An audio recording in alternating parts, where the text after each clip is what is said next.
अगर आप किन्हीं के यहाँ जाते हैं और जिनके यहाँ आप जाते हैं वो आदमी घर में जाके अगर सो जाए तो इसका स्पष्ट तौर पे ये साबित होता है कि वो आपको कोई खास अहमियत नहीं दे रहा है, पहली बात। दूसरी बात, ये सामान्य से शिष्टाचार सभी लोगों में होना ही चाहिए। कुछ लोगों में ऐसा देखने को नहीं मिलता है कि हमारे यहाँ कोई गेस्ट आता है तो हम उनसे बातचीत करते हैं, हम उनसे सुख दुख अपना बांटते हैं और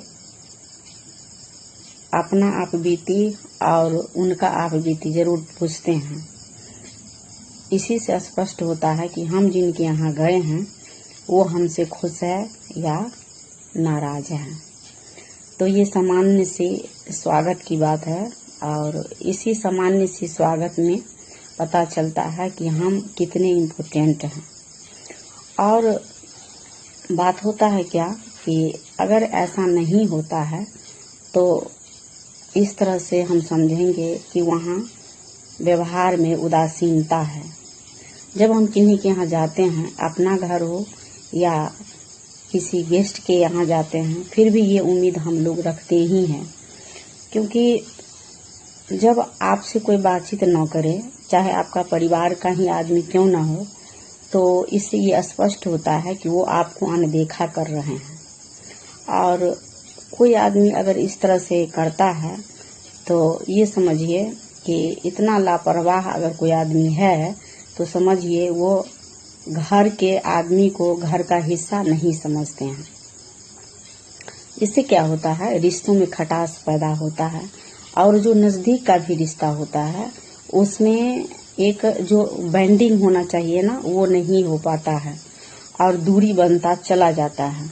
और वो नज़दीक का रिश्ता इतना दूरी हो जाता है कि लगता ही नहीं है कभी कि हम इतना क्लोज थे।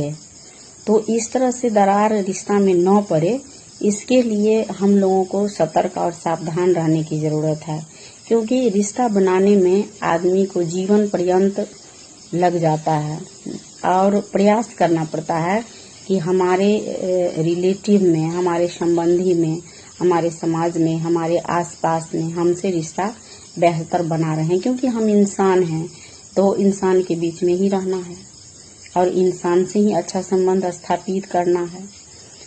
और समाज, जैसे अरस्तु का कथन है कि समाज एक दूसरे का पूरक होता है, तभी वो बेहतर समाज है, तभी वो स्वस्थ समाज है। अगर ऐसा नहीं है तो फिर मानव में और जानवर में कोई फर्क ही नहीं रह जाएगा। अब बात रही अपनों का, तो अपनों का अपना जो रिश्ता होता है, जिसको हम खून का रिश्ता कहते हैं, वो जन्म से जुड़ता है। और कुछ रिश्ते जो होते हैं वो हम अपने पे बनाते हैं, अपने व्यवहार के बदौलत बनाते हैं।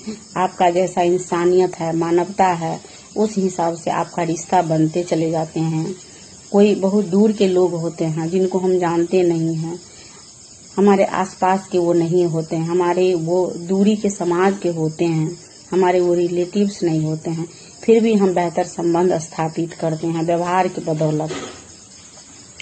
आप अगर पॉजिटिव माइंड के हैं तो पॉजिटिव रिश्ते मिलते हैं, अगर निगेटिव माइंड के हैं तो आपके निगेटिव रिश्ते वाले लोग भी मिल जाते हैं। क्योंकि होता है क्या कि जिस तरह से आपका सोच होता है ना, उसी तरफ से आपके चारों तरफ सराउंडिंग में पर्यावरण भी आपको उसी तरह से रीड करते हैं और आपके माइंड के लोग, जिस टाइप से आपका माइंड है उसी टाइप के लोग आपको इर्द गिर्द घूमने लगता है। तो ये ऐसा देखा गया है और समाज में भी आप लोग देख सकते हैं कि इस टाइप के लोग होते हैं, जिसका जैसा कहा जाता है ना, जैसे कि जैसी संगत वैसी रंगत, जस्ट लाइक जीवन में भी वही होता है। आप जैसे रहते हैं उसी टाइप के लोग आपके अगल बगल, आपके पर्यावरण में घूमते रहते हैं। तो इस बात पे ध्यान रखना है। और रिश्ता मजबूत करने के लिए ऐसा नहीं है कि हम दूसरे आदमी से रिश्ता नहीं स्थापित करते। कभी कभी ऐसा भी होता है कि अपना नाम के लिए अपना होता है, लेकिन काम के लिए आपको कभी कभी लगेगा कि नहीं, वो हमारा तो कोई नहीं है, फिर भी उससे हमारा रिश्ता बहुत बेहतर है। तो इस बात का ध्यान रखेंगे कि हम सारे लोग कि हमारा रिश्ता अपनों से कभी खराब ना हो। रिश्ता का मतलब पैसा का आदान प्रदान कभी नहीं होता है, कतई नहीं होता है। अगर आप आगे बढ़ रहे हैं तो वो आप अपने बदौलत नहीं बढ़ रहे हैं, आपके सपोर्ट करने वाले बहुत सारे लोग होते हैं और बहुत सारे लोगों का सपोर्ट मिल करके आपका वो सक्सेस का वो एक कहानी बनता है, स्टोरी बनता है। उसमें बहुत सारे लोगों का हाथ होता है। कोई भी आदमी अगर समाज में सफल होता है तो उसमें बहुत सारे लोगों का सपोर्ट होता है, सहमति होती है, भागीदारी होती है। तो इसलिए कभी भी अपनों को खोइए मत और कभी भी अपनों को इग्नोर मत करिए। उनको जो प्यार मिलना चाहिए उनको देना चाहिए। जो आदमी जिस सम्मान के लायक है उनको देना चाहिए, मिलना ही चाहिए, क्योंकि उसका हक बनता है। आपसे अगर कोई बड़े हैं तो उनका हक बनता है, आपसे अगर छोटे हैं वो प्यार के लायक है तो उनका भी हक बनता है। और कभी भी किसी को आपके बदौलत कभी भी ठेस ना लगे, इस बात पर हम लोग ध्यान रखेंगे। और पता नहीं ये क्वेश्चन मेरे ब्रेन में आया, एक मैडम है वो बोल रही थी कि देखिए ना मैम ऐसा ऐसा बात है, हम अपने यहाँ गए थे तो मेरी भाभी घर में जाके सो गई, इसका क्या मतलब होता है। तो हम उनको बोले कि देखिए मेरे अनुसार से तो यही होना चाहिए, जो हम अभी शेयर किए हैं यही बात हम उनको भी बताएं। लेकिन वहाँ वीडियो हम नहीं बना सके, उसका रीजन था क्योंकि हम बस में थे, तो इसलिए हम वहाँ बहुत भीड़ थी गाड़ी में, तो ये वीडियो हम वहाँ नहीं बना सके। तो और ये सब ब्रेन में था ही, तो हम आए हैं तो आप लोगों से शेयर किए। तो प्लीज़ कमेंट में आप जो लोग देखते हैं प्लीज़ बताइएगा कि जो मेरा वो जो हम बात किए हैं आपसे, मेरा जो ये कन्वर्सेशन है वो सही था या गलत था, या इसमें कुछ ऐड करना था मुझे। आप लोग कमेंट में ज़रूर बताएंगे प्लीज़। और चैनल को सब्सक्राइब जरूर, फॉलो ज़रूर करेंगे और शेयर ज़रूर करिए। So thank you.